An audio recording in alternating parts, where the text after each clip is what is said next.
So raise your hands if you're working on a big data project now. 2, okay.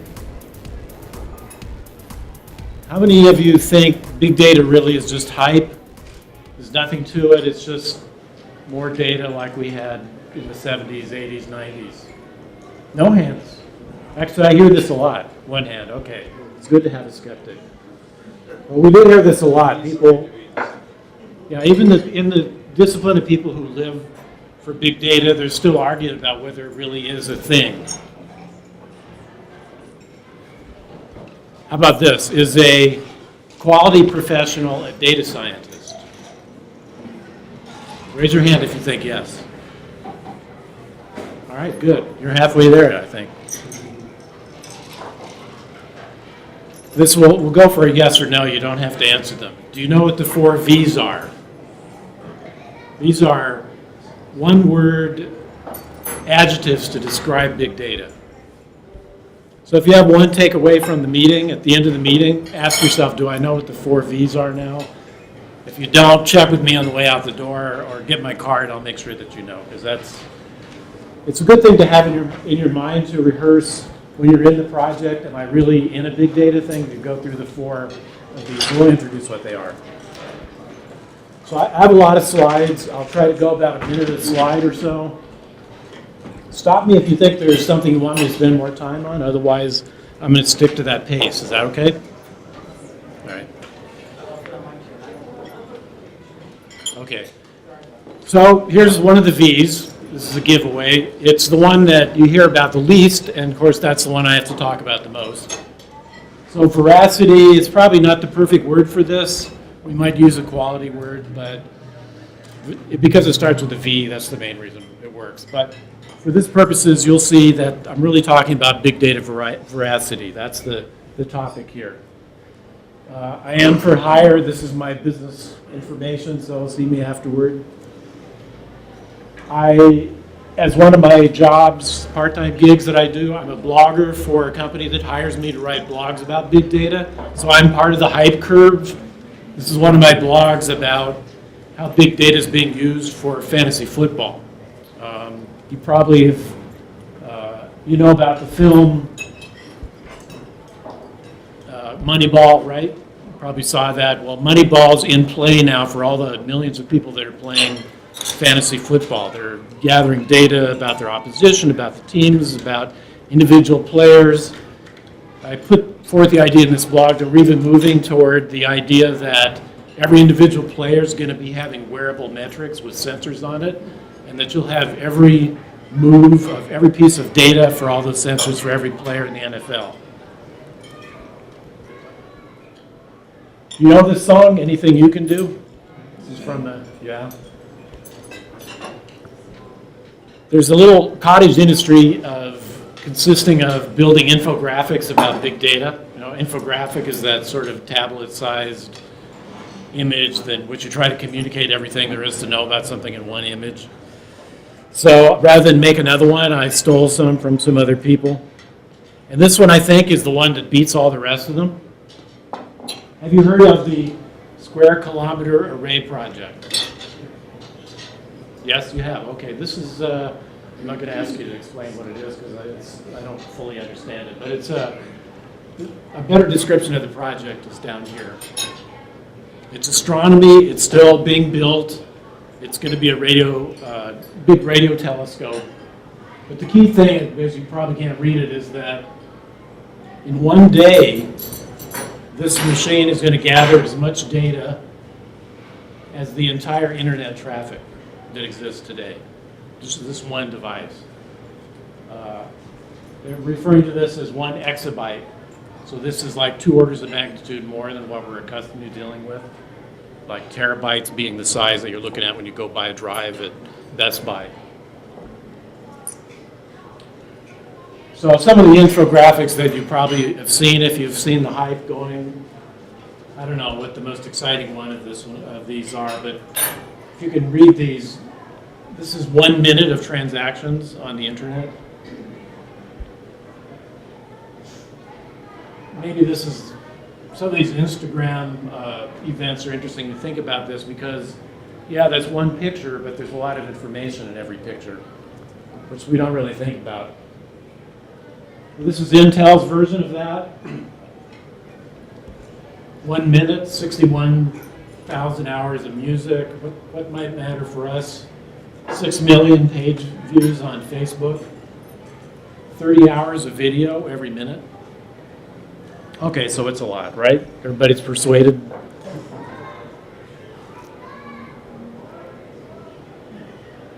This one is a statistic probably most of us would be hard-pressed to get the data behind it, but according to this infographic, 92% of all the data that's out there was gathered in the last 2 years. I think a lot of this has to do with because video wasn't digitized, it was analog up until recently.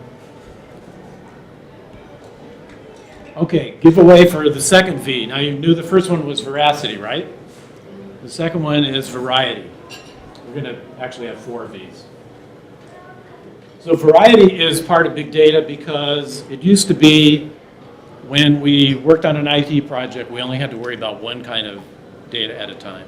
So if you were building, working on a plane, you might have to deal with, aeronautics kind of data streams. But now you might be asked to look at, well, I want to know about all the video about this plane. I want to know about all the supply chain data for all the parts that were moved on this plane, not just any plane, but that specific plane.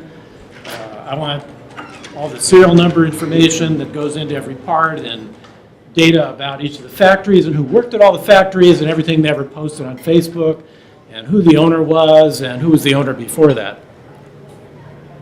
Well, you probably can't read these, so let me just mention. So some of this is archival data. You've got documents, media, business applications, what's on the public internet, what's being stored in traditional data warehouses, medical data.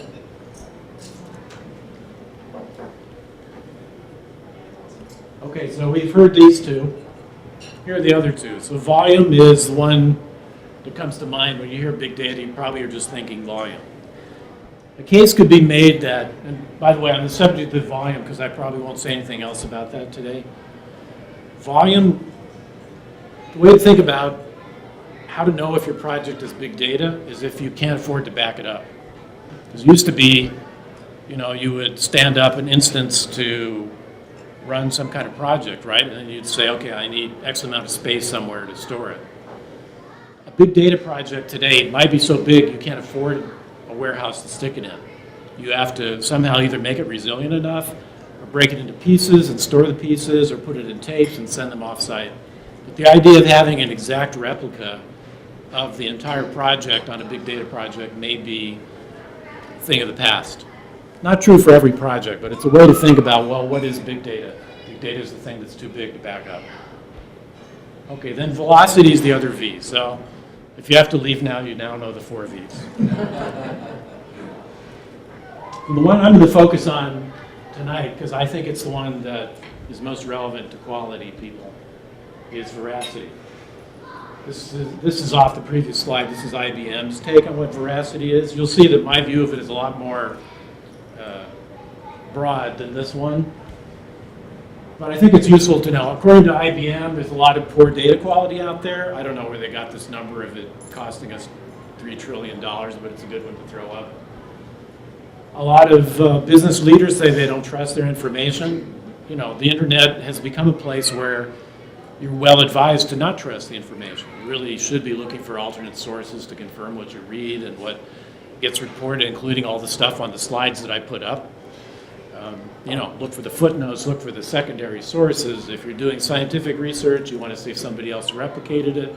You might even go to the blog called the Retraction blog, where you see all the people who published articles and then said, oh, actually I copied those results from somebody else, and this really was just a permutation of something that somebody else published, and I forgot to tell you that. So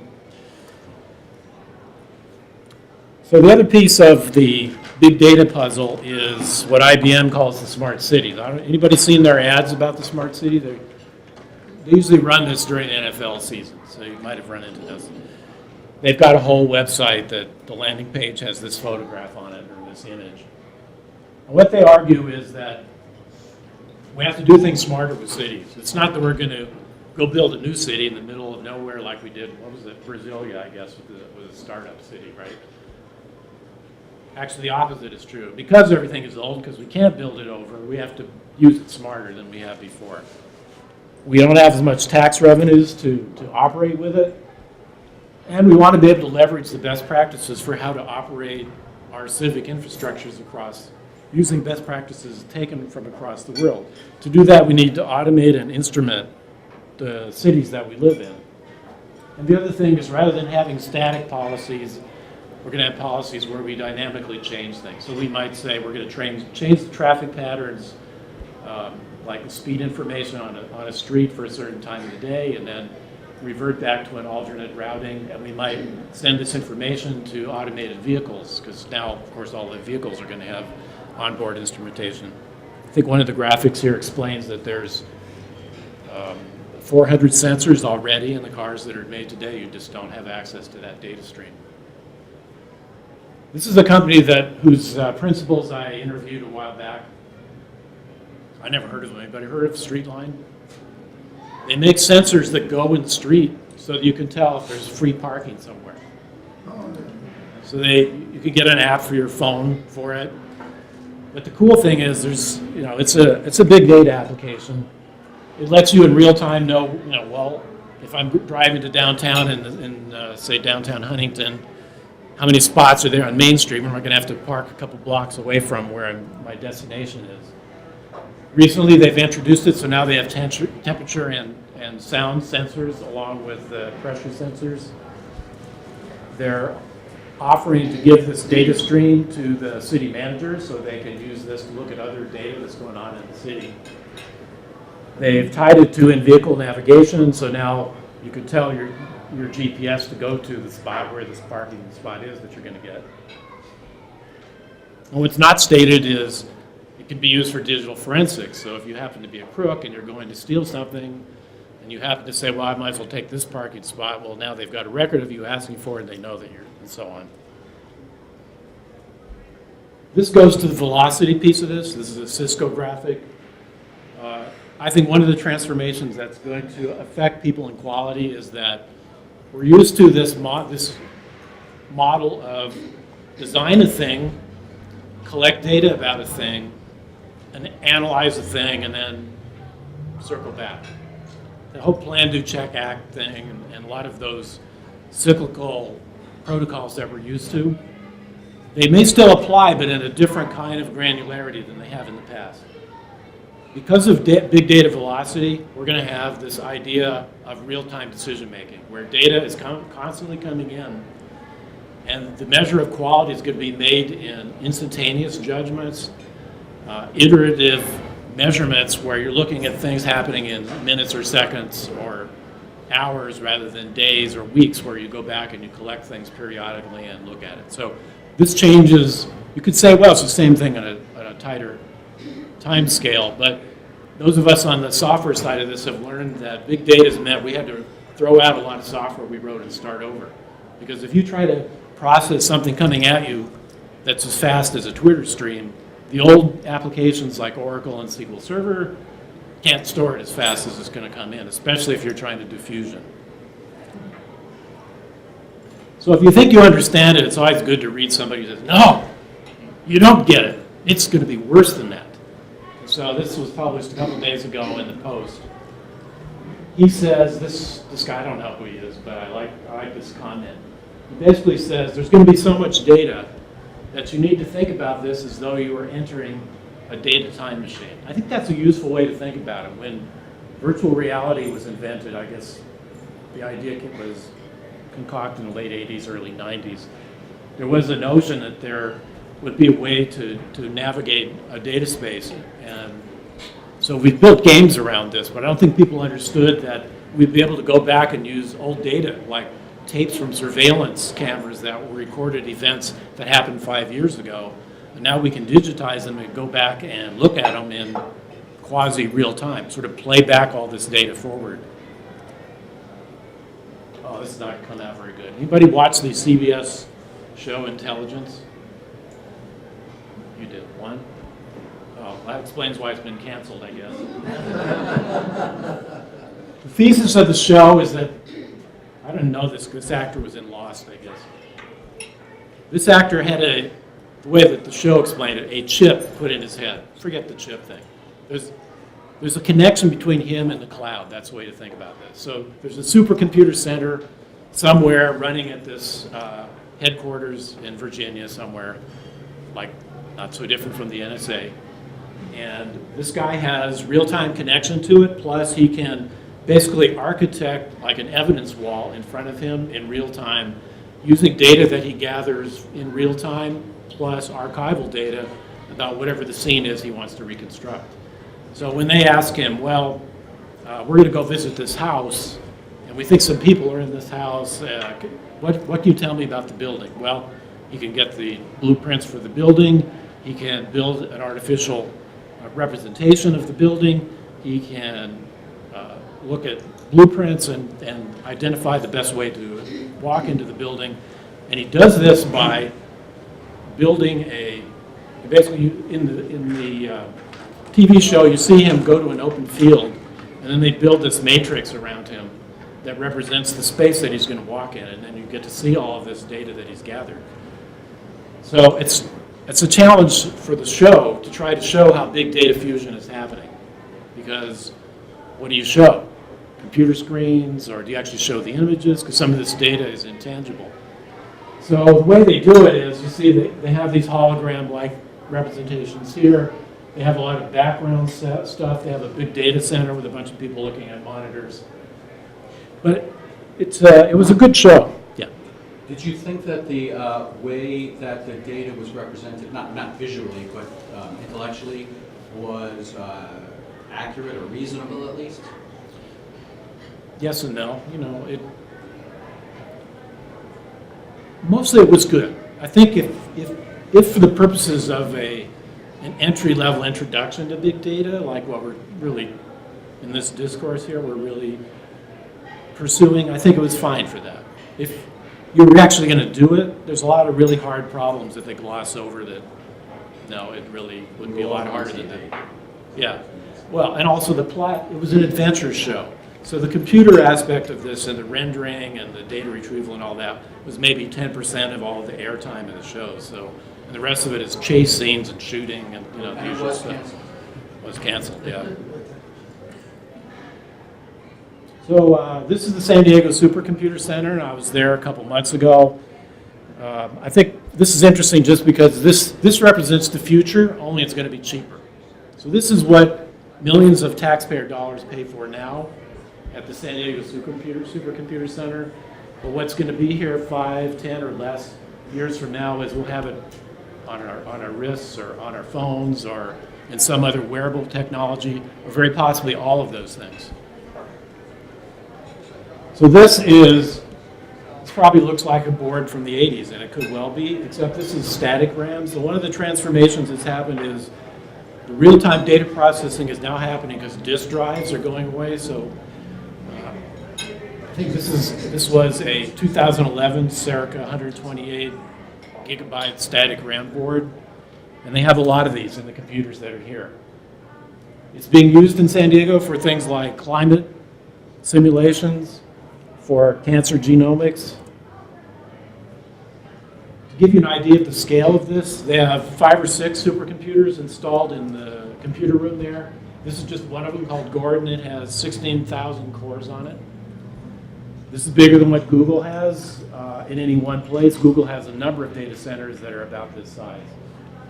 I probably can't read this. So the flash memory, which means the amount slower in-memory stuff that we would normally have been put on our disks, the supercomputer's got 300 terabytes of in-memory stuff. This is another supercomputer that's there. It's got 10,000 cores on it. This is a spot where they've ordered another computer that's going to go in here that is faster than the 2 that I just showed you put together. But it's going to be expensive, and the main cost isn't the dollars, it's how much power and cooling it's going to take to do it. I forgot the exact number of the megawattage for this, but so we're going to be trading off some things as we move in the supercomputing era between our environmental concerns, and this is true in our houses because if you go back 20 years, we didn't have all these things we're charging all the time in our homes. Okay, so back to veracity. Make sure everybody can see this. Good joke, right? All right. This is the key problem, is knowing what the value of the data you have is. I think I skipped one there. This is a new building in San Diego. So we're going to do a short 90-second provenance exercise. So provenance is a synonym for veracity or for the quality of the data. But specifically, it's where did the data come from, what kind of device collected it, what were the circumstances under which it was collected. If it's an instrument, how was it calibrated, who calibrated it, what instrument did you use to test the calibration. There's a lot of quality-related stuff here. But think about this writ large that affects, think of that mapped on every kind of data source that you can imagine. All right, so this is a photograph. So you say, okay, what provenance is there about this data that's contained in this image? Okay, so you've got the bitmap of this. If it's a JPEG, you have that. Everyone knows what EXIF is? This is data stored along inside the file with your image that has things like the geolocation of when you took the image. If you had that, you took it on your phone. It would have a timestamp of when you took the picture.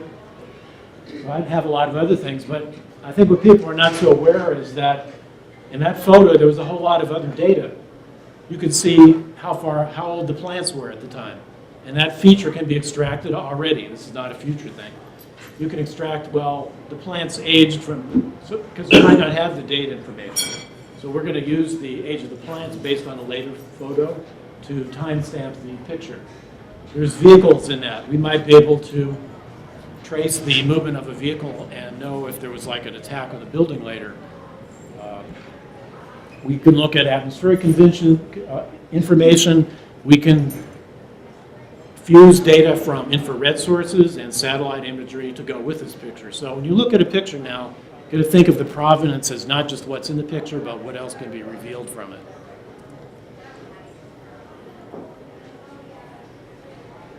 So one of the big data things that I find a little surprising is that the governance, and GRC is an acronym that's used in the security business to refer to governance, regulation, and compliance.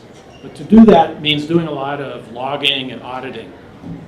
And one of the premises that I think is true for a lot of systems, and maybe not everyone, is that if you're going to do all the logging and stuff that you really ought to do for a big system that needs to be, like if you're going to manage personal information like in a healthcare network, the logging for that system is probably bigger than the data that your primary system is about.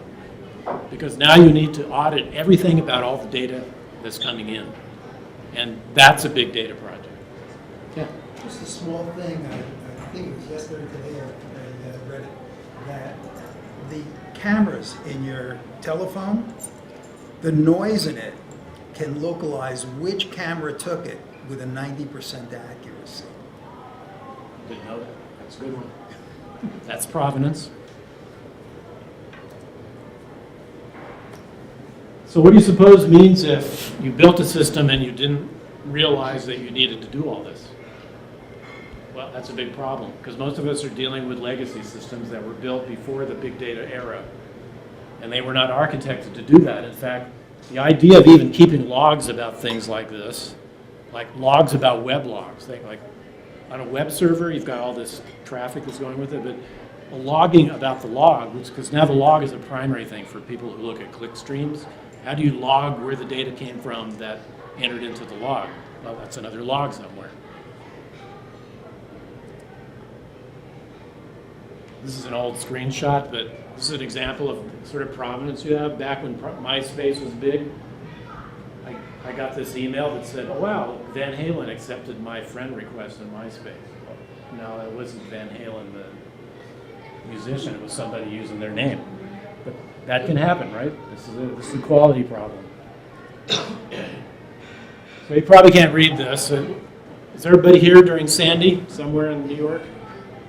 Yeah. So we were out of power for about 10 days in northern Nassau County.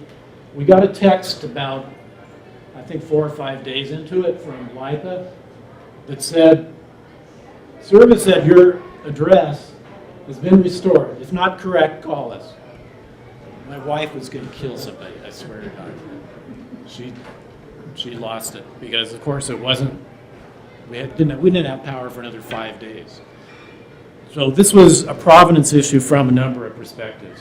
So one is the data reliability. Where did they get the data from this to make that judgment?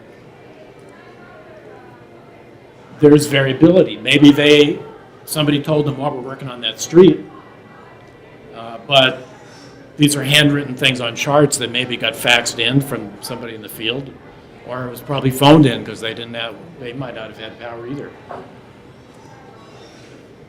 What about the summarization protocol? That's kind of clumsily named, but if you have aggregate data, how do you know the level at which it is meaningful to aggregate it? In other words, are you at the point where you can identify individual residences, or should you still be saying some of the people on this block or some of the people in this neighborhood have been given power because we restored power in this area? So this is a big problem because big data is going to move granularity down really far. So the descriptive statistics, the descriptive language that we use about the inferences we want to make needs to change. And I would argue that's sort of a data science quality engineering problem to decide what the summarization protocol ought to be. And so fusion, I've already introduced this concept. Fusion is you're getting data from things that were normally disparate sources. You're putting them together and making assumptions about that. Sometimes the fusion is inaccurate. So they might have actually fixed the pole that's on our street, but it could be that pole services power somewhere else and they just didn't look at the right data source. Everybody remember Air France 447? So this was a crash where a plane was lost flying from Rio to Paris a few years ago. And for me, this represents a great case study in data quality and veracity. And the reason that it's useful is not because there's any single failure here, but because it looks at the whole man-machine problem from the sensors to the human factors engineering to the building of the plane, the user interface, and the cockpit. Because all of these things, it turns out, contributed to the loss of the crew and passengers for this plane. By the way, so this is the one that crashed in the Atlantic. They didn't actually get the flight recorders for 2 years. This is the cockpit for the A330, which is the plane that was lost. So the point I want to make about this is, get this.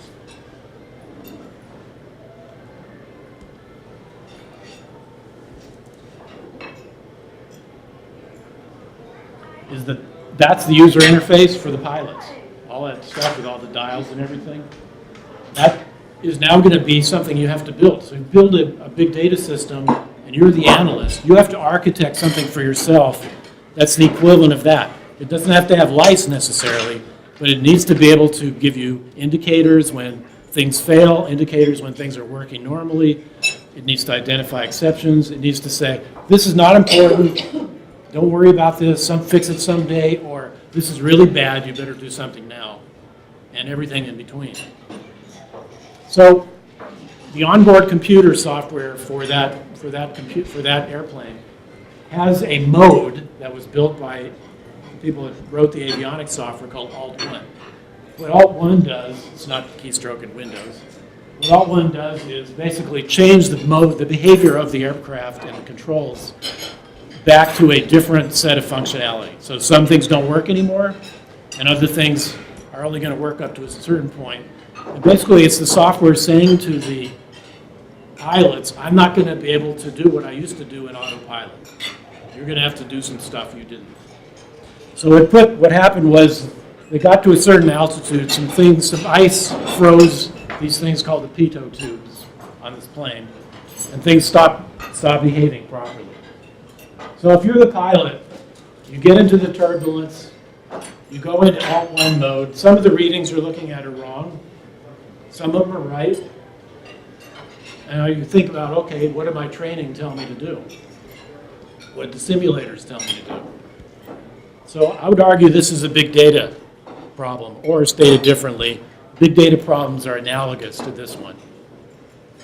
And by the way, the pilots didn't handle this very well. If you look on YouTube and you search for this, you'll see like a 45-minute video that talks about, because they recovered all the cockpit recorders, so they know all the conversations that were had between the pilots. So if you're the architect, you have to ask yourself, what should the onboard software be saying? Which data elements can I show? And what do I do if my sensors are degraded? What's the right thing to do here? Not show anything?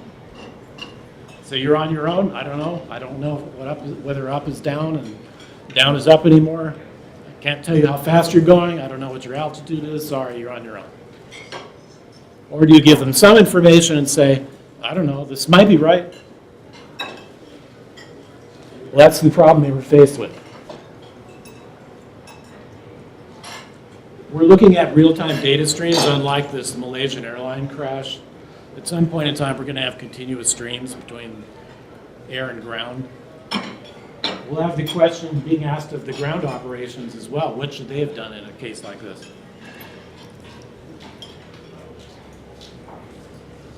This is the slide I thought.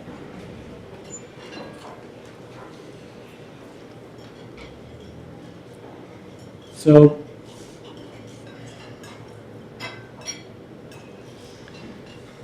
we don't need to see the picture. That Aero Peru flight was another crash that happened because one of the technicians covered one of the sensors. Basically put some duct tape over it while he was doing some cleaning maintenance, and forgot to take it off, and which is really sad. If you go on Wikipedia, they have the name of this poor guy who's blamed for the crash. So, raise your hand if you've heard of the Internet of Things. Oh, so this is kind of a new concept. All right.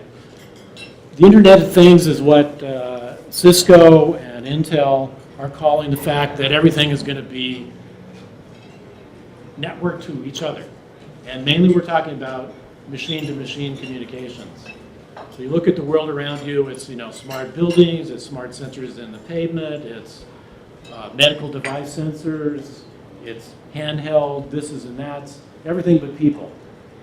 So this is going to transform a lot. It's going to make a lot more data for improving quality, or more data whose quality needs to be questioned, depending on how you look at it. So I won't go through this whole slide, but this is a nice panorama of the scope of what the Internet of Things is going to do and how that's going to transform different sectors of the industry. So Google introduced a new operating system, which LG has put into one of their wrist phones. This is an example of the new kind of data streams that we're going to be seeing, which now will let you get data about environments, either where you're going, where you currently are, or where you want to be, and correlate that with other kind of information, like where the rest of the family is, or what the forecast is for hurricanes in that area. In this area, in our area, at least this is true in Nassau County. Nassau County is very actively involved in this thing called Project Independence. And it's about getting old people like me to stay at home instead of going into hospitals. And the idea is that in-home health care is cheaper. So we want people to stay home as long as they can. But to do that, we need to be able to handle medical emergencies or semi-emergencies by telemedicine. To do that, we're going to need to have a lot more data going between the home and the healthcare providers. This slide is actually 5 years old, gives you an idea how long people have been thinking about how to do this. So the old school, this like when I study, I'm thinking of old school here as the BOK for the certification exam for the software engineering. The old school says, well, know your data, that's still true. Garbage in, garbage out, that goes back to 65, I think, probably, is when that concept was introduced. We were taught in this, everybody in this room is taught to worry about what does missing data mean and what to do with it, like lost measurement. Could it be a lost measurement? Could it mean a device that needs to be recalibrated? Is it a trigger that I should go, if I'm missing data here, does that mean I should go to an alternate sensor? Does it mean I need to call somebody? What event should go with that? Does it mean not applicable? Data profiling is another thing. If you monitor the values coming from a sensor, you could say, well, this value is clearly out of bounds. That's a glitch. I'm going to throw that out. Or that's something to worry about. Machine learning is not new. We've been doing that for a while, but what's going to happen now is it's a lot easier to use. And it's a tool that's going to be put into a lot of people's hands. Failure analysis, that's not new. That's something we're all working on probably. And configuration management. So that's kind of the traditional quality areas that I would think of as old school. So the problem is with big data is that now we can correlate anything with anything. How do we know what makes sense? I wrote a blog post for Wired about this that makes the same point. How do you know what is a legitimate correlation? And the aphorism that's used the most to talk about this is when is correlation causation and when is it not causation? If you haven't heard that, Google that and you'll see a bunch of posts about it.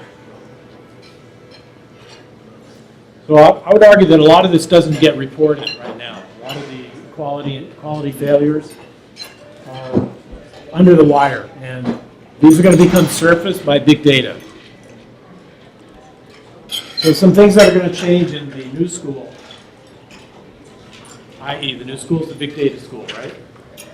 Is that cascading failures, which we think of as being kind of strange events, like what happened with Sandy. Like those of you in Suffolk, I think, didn't see this as much, but the cascading failure we had was first the power went out, then we lost ground telecommunications, then we lost wireless after that, then we lost fuel, then we lost housing because you couldn't get, you want to book a hotel room somewhere, they were all booked. You couldn't get off the island, you were stuck, right?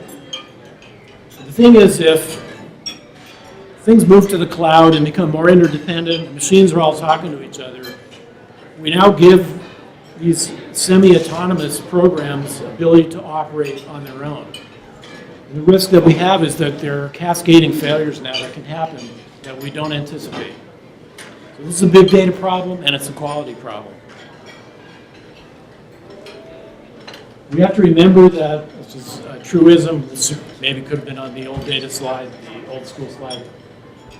People are involved in systems. You have to take into account, well, these are judgments we're going to let software make. These are judgments we're going to let people make. The lesson of that Air France crash was understand where the connection is between the two. One of the pilots union argued that pilots on these long-distance international flights are not given enough time where they're not on autopilot. And all they do is their autopilot is engaged once they get altitude, and then they turn it off when they get ready to land, and they don't do anything the rest of the time. And so when there's an emergency, they have no practice at what to do. So another thing that's happening with big data is called complex event processing. Anybody heard this expression? Yeah, I think this is relatively new. So we called it fusion in the 80s. And what it is, well, we're going to take events and data streams that weren't connected before and put them together to make judgments. So that's sort of the whole premise of all those CSI shows. If you think about all that forensic data is, oh, well, we saw that, this seed that was on the ground, must have germinated at this point in time. And so if you think about that writ large, that's kind of what complex event processing is, except that now we have more V's in the sources. So there's more data, it's coming at you faster, you can do something with it more quickly. There's more variety in the kinds of data you can look at. Like, most of us never thought about looking at video data because we thought of it as analog. So now you have programs that can do feature extraction on video. Video just becomes another data source. Data gets repurposed for new uses.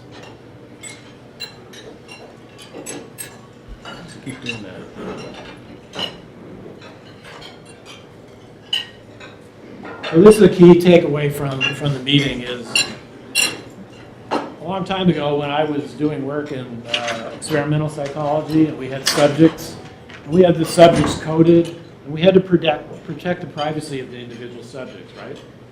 So when we coded up their answers or their test results, we would give them a random number and say, okay, they're now anonymous, so their personally identifiable information is protected. So there's a whole bunch of protocols around that. The problem is the people working in security, and my NIST work tends to corroborate this, are starting to believe that it's not possible in a world of big data to completely anonymize information anymore. If you have enough data, you can figure out who it is. So this is an IBM flowchart about how this complex event processing does. So you have to imagine this is a piece of software that's running. You have event data that's coming in from multiple big data sources. In the worst case scenario, which is the most taxing scenario, you have real-time events that you're trying to fuse. And then what are you doing with it? You're putting it up in a cockpit somewhere, or you're putting it up on a dashboard and you're asking people to act on it.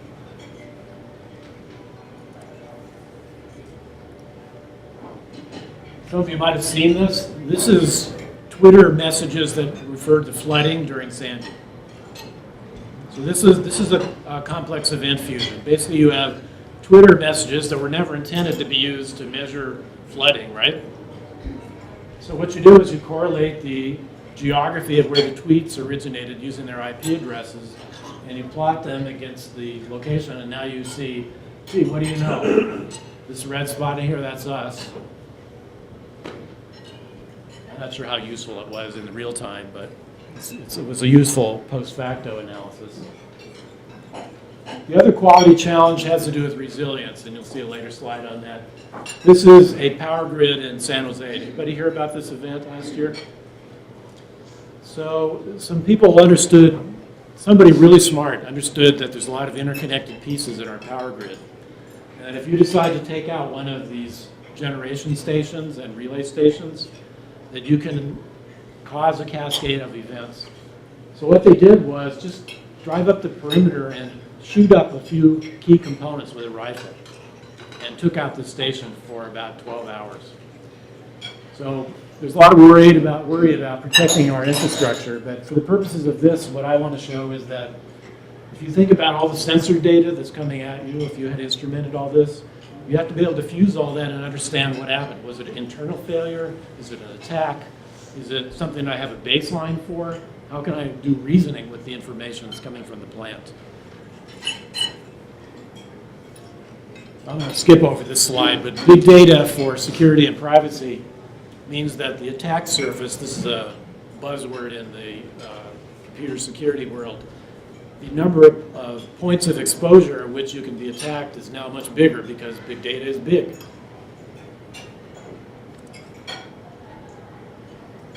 So this is maybe the most complicated point in the presentation. I got this idea from Brocade is a network manufacturer.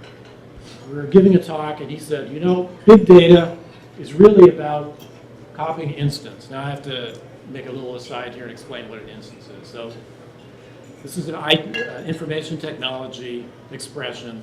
It refers to like a snapshot, a vertical snapshot of all the pieces it took to implement that piece of software and hardware. So in like an open stack architecture, you have all these pieces that go from the network layer up there's 7 layers in the network, up to the application, then maybe to a display, then with a user, maybe even have a user at the top of this.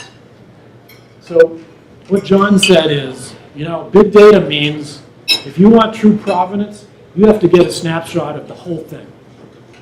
You want everything, every single packet, every piece of identifying metadata about everything in there. And you save it in real time, and that's big data. So that's the ultimate provenance. Probably not realistic for most of us. So one thing we don't have, most people, when they hear about big data, and I think your name's Larry, right? Yeah, Larry mentioned this to me. Most people think privacy is the big threat about big data, and it is. And one of the things I think quality professionals are going to be called on to do is to manage the custody of personally identifiable information or company protected information. So PII is public-facing version of it, but everybody has company intellectual property that needs to be protected as well. Well, responsibility for that is really partly an architecture decision, but it's also a real-time management decision that has to do with the provenance of the information.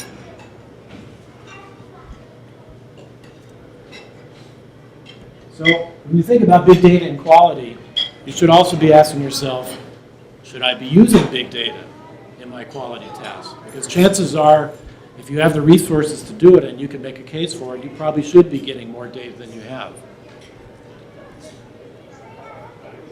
An example of where the quality engineer perspective on things enters is, if you look at, if this was a plot of points being collected, and you decided to use for measuring this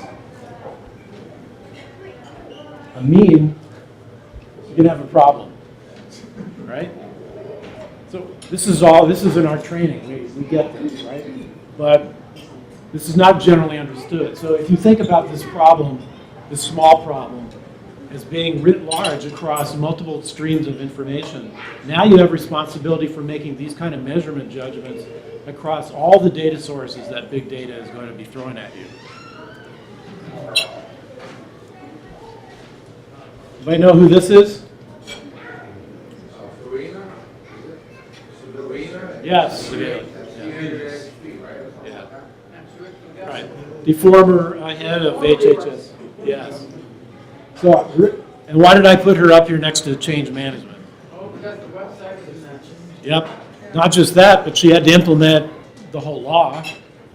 She had the responsibility for rolling out a whole lot of change having to do with HIPAA, privacy and security violations, and trying to turn this moving carrier of the healthcare system in the U.S.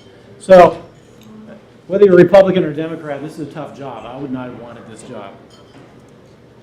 So, there are a lot of reasons why change management, which is one of the BOK items, is a big part of this. Because change management is going to be a bigger challenge now because data is moving faster. I think moving toward real-time decisions is going to transform organizations in ways that we don't understand. We're going to be asked to look at data sources we don't own anymore. We're going to make arrangements like, this was in the news today, 2 big pharma companies decided to trade all their intellectual property. Think about what that means. Now, you don't even know how the data was structured from this other company. Now, you're being told to put the 2 together. You're going to have more frequent quality assessments. Maybe you had monthly, weekly assessments. Now you might be asked to have real-time information so that anybody could call you at a moment's notice and say, what are my quality readings right now? And you might be, roused out of bed to go make an assessment.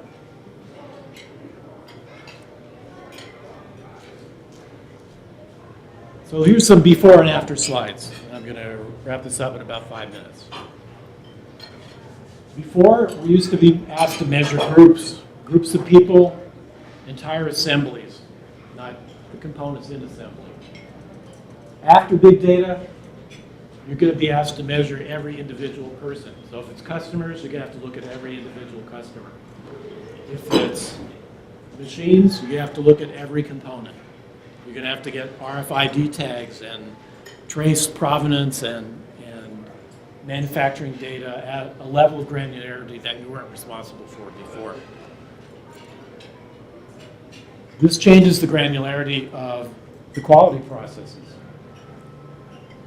And it means you probably have to change the tools you're using. So is anybody here using any of these tools right now?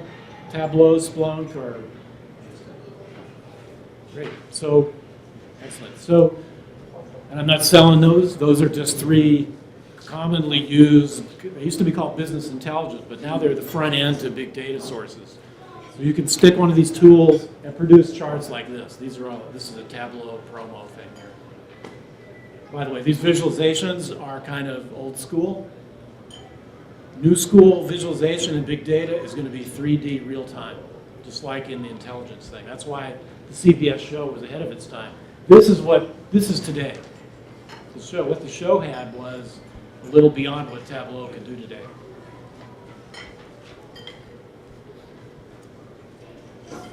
The other thing is we're going to be collaborating with people who aren't in the quality profession. So federating across using their data means they're not going to be quality people, but we're going to have to share information and roles with them. And sometimes we won't own the data, it's going to end up being theirs. But the reason for that partly is that things are moving to the cloud, and it's cheaper to do things in the cloud for a lot of reasons.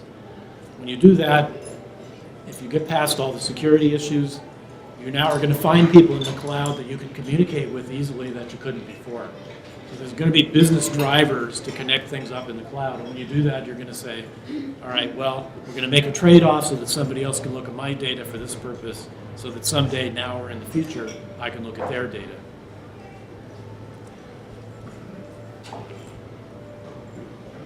Probably can't see this. This is an eye chart.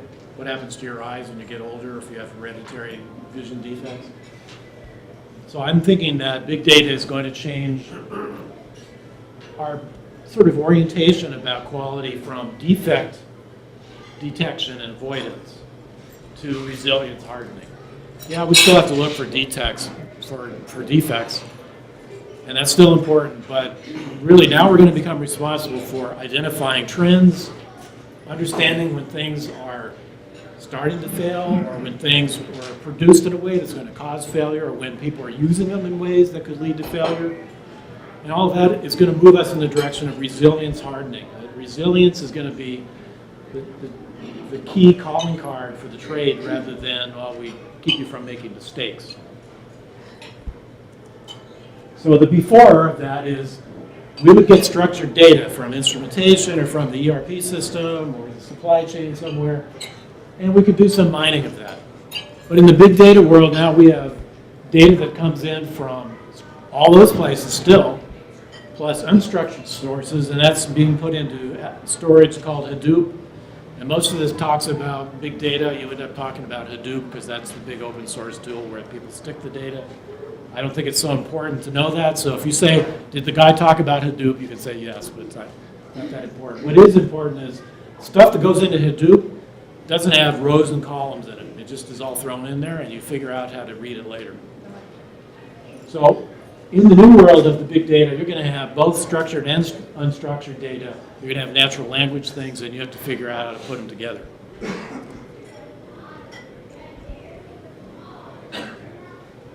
The new world is going to have continuous process monitoring.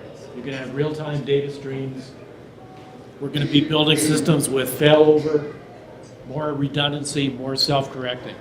Now here's the thing, going back to that Air France example, when they recovered the black boxes from that, a couple of professors, I forget where, it's Purdue or somewhere, took the data streams and analyzed them and realized they could have auto-corrected the readings in real time and given the pilots the correct information.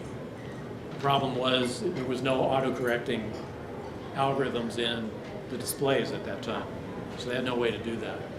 So this is an interesting quality challenge because it says, in the light of degraded data sources, how can you still operate?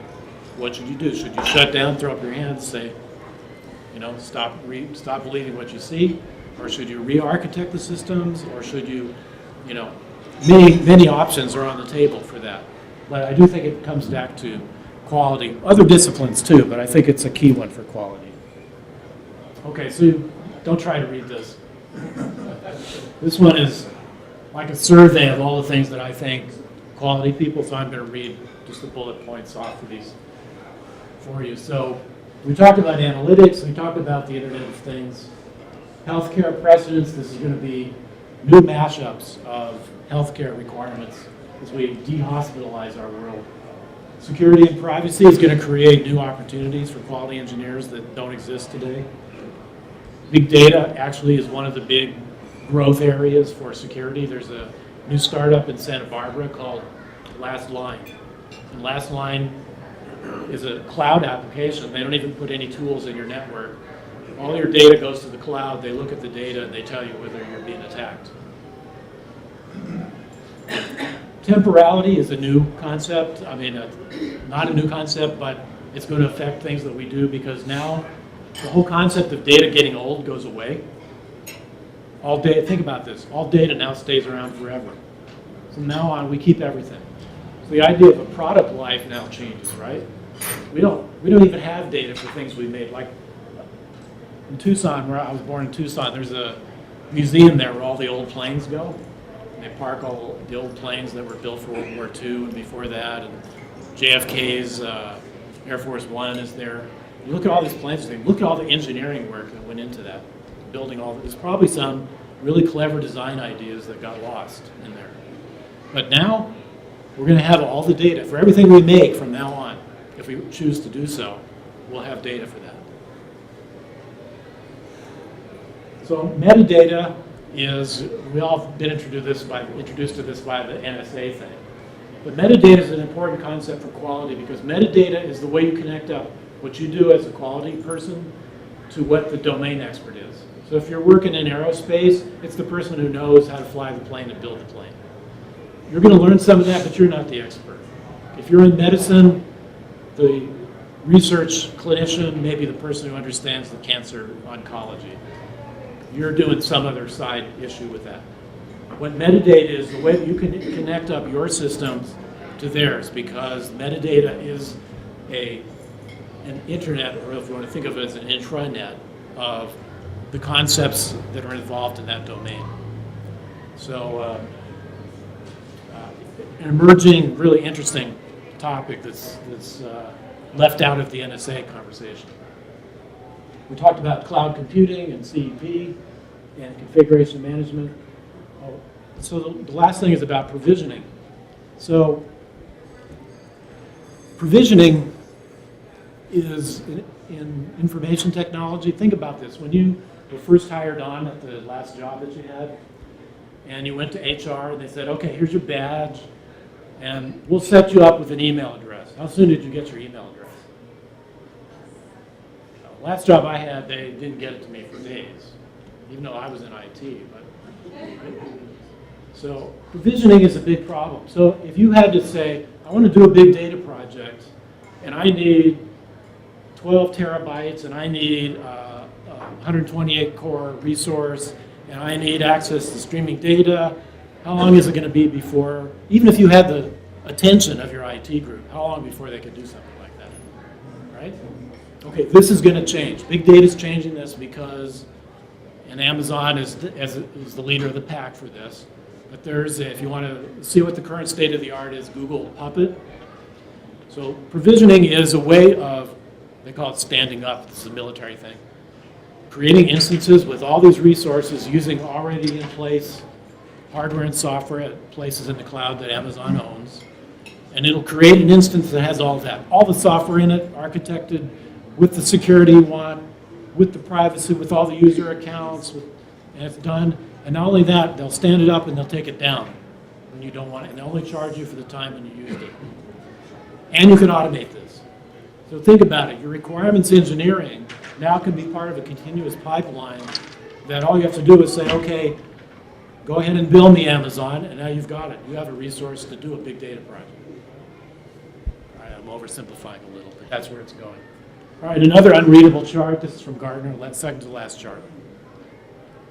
If you're wondering, well, where do I fit in to this in my particular role in my current business?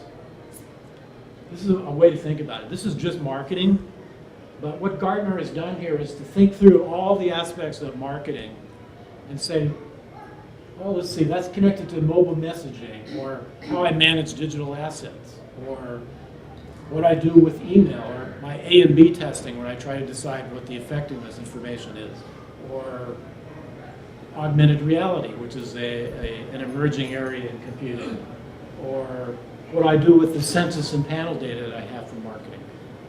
So this is a map for which, whatever discipline you work in, there's a map like this. And what you want to do is find where you fit, where there's a budget to do big data things, and that's where the opportunity is. For startups or for wherever you find yourself today.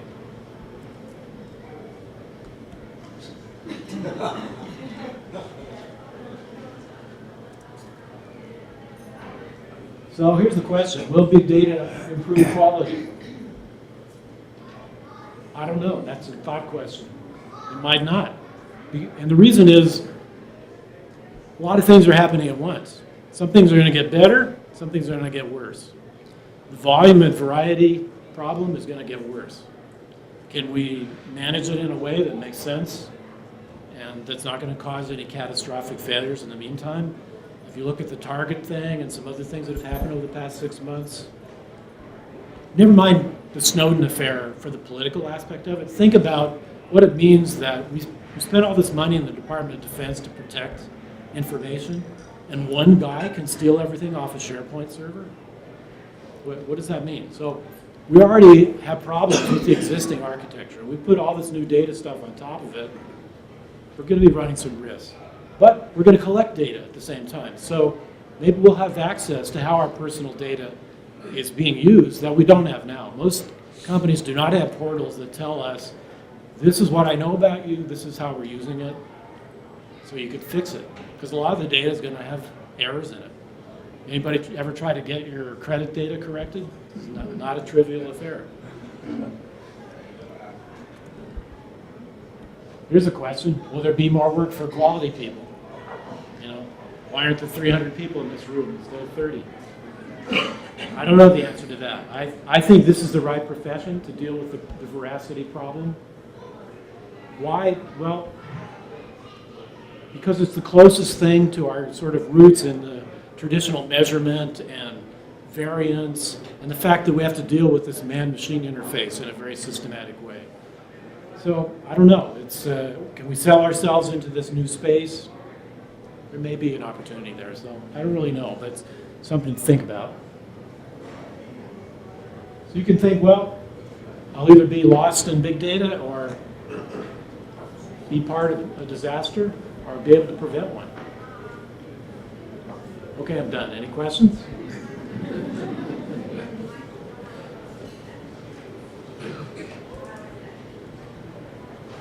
There are a lot of questions. One is, one of the things that you mentioned is that big data gets stored quite often in the cloud.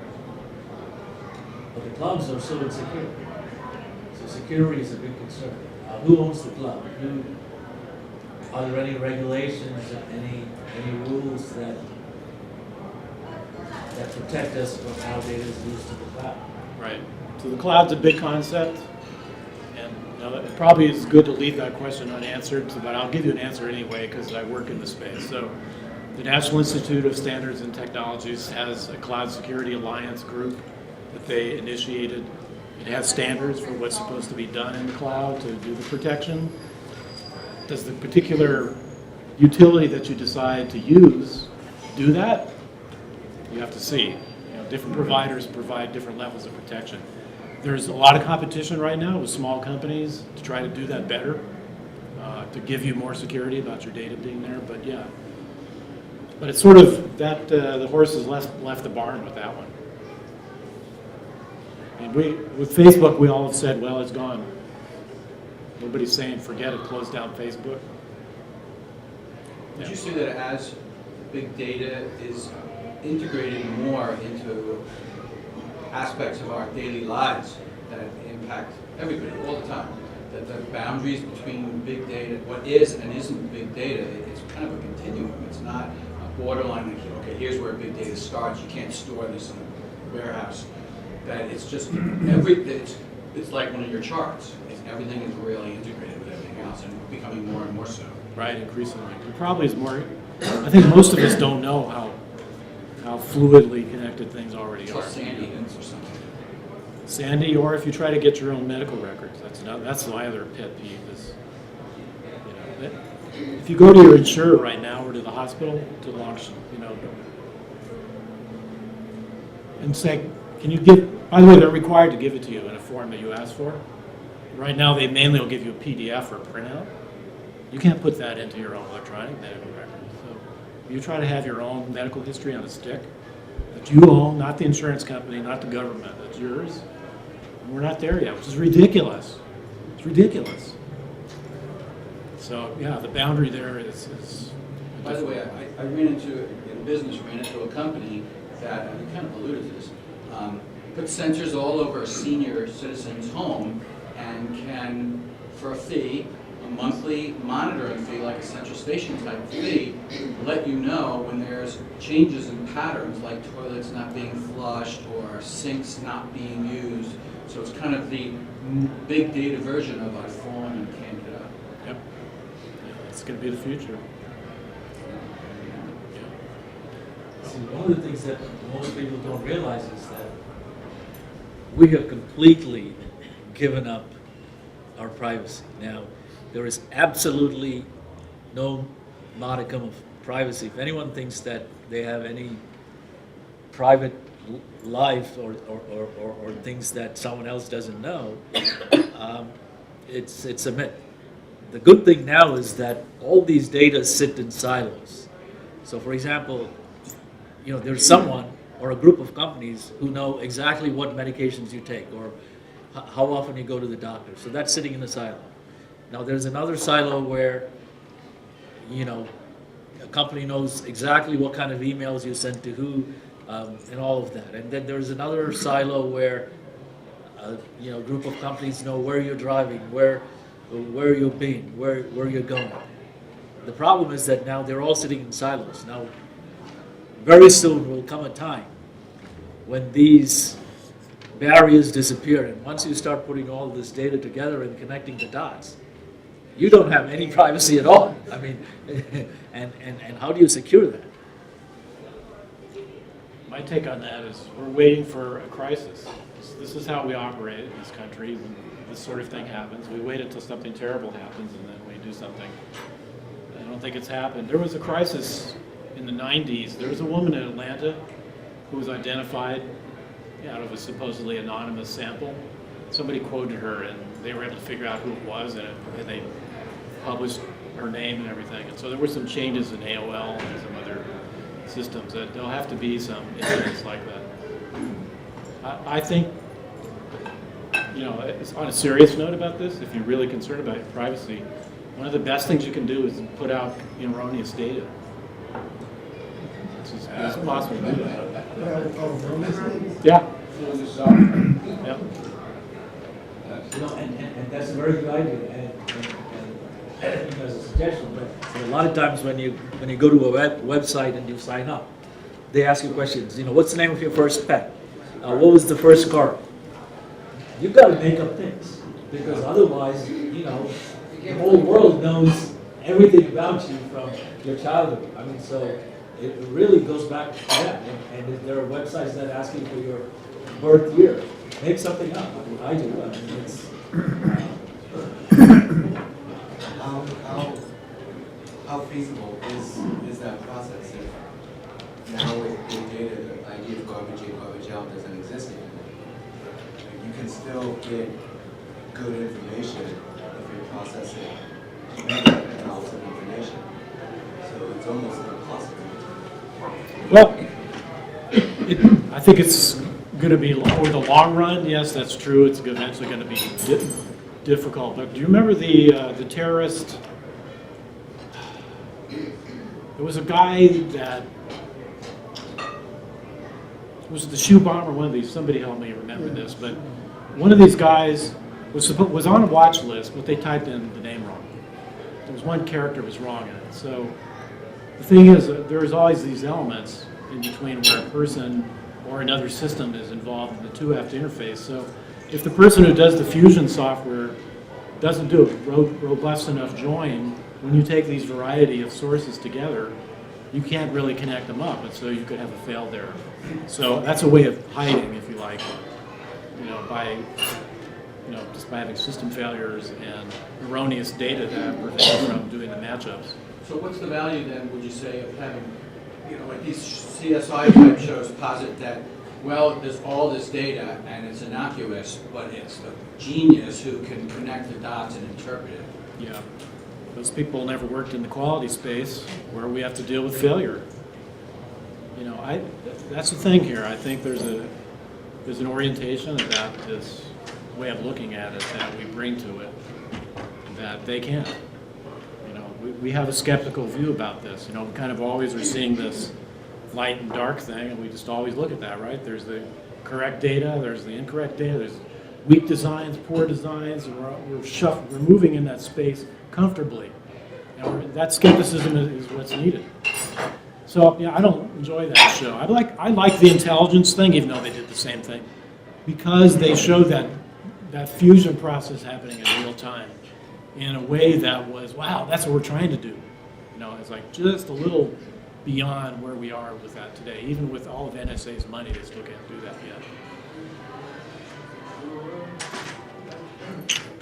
Even though I was kind of aware of this situation, I never really thought about it until I saw the opportunity for this presentation, and it's really been very helpful. I'm just wondering how many people do most people do not realize that this is happening?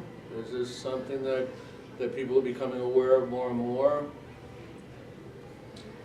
I'm not sure. New York Times, let's take the Times as an example. In the IT industry, it's a buzzword, no question about it. In fact, eyes roll now. If you go to an IT conference and you say big data, their eyes will roll, right? So put them aside, because that's a special case. What about the general public? All right. If you Google big data on the New York Times website, you're going to see a lot there. They have a dedicated guy, a couple of people who write about it. There's been some, in-depth things on Forbes. If you're an investor, you're probably aware of it. Individual investors aware of it because a lot of the startups are going after this work. But people in regular professions, whatever that is, probably are not. And the reasons have to do with the provisioning problem and the silos that we operate under, right? IT has to build you a big data system in order for you. That's the thinking, right? If they don't bring me a big data system, I can't have a big data project. Until you realize, no, if I have a credit card and $500, I can have one of these systems. I can rent it for a few hours. I can get the data from somebody and rent the data. So until you become aware of that, feasibility of that, probably not. And so the public and people in the professional technocracy in the country probably not generally aware of it yet. The privacy thing, that's in the ether, right? I think there's a lot of worry about that. But the big data thing and what's happening with the Internet of Things, and you hear the bits and pieces, like the cars part of it is talked about, and traffic management, and the wearable technology things like Fitbit thing, right? These things that are health tracking. But you don't think about all of these things, right, becoming available as information about you in a good way. That maybe these things will keep you alive. That these become valuable, or ways that you can protect your family, or someone who's in a one of the big issues in healthcare is that for the sickest people in this country, it's usually family members that are on the hook to try to help them out. If you're really sick, you're not making those judgments. You're not going on Wikipedia and reading about this kind of oncology and should I get this kind of radiation or this one, and should we go to North Shore, or should we go to some hospital in Suffolk, or should we go to Manhattan, or should we go to the cancer clinic in Philadelphia? If you're the afflicted person, you're probably not doing that analysis yourself. It's the family members.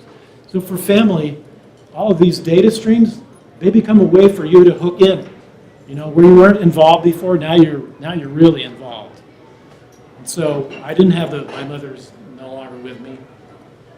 We didn't have the data streams for her. I don't really know what happened.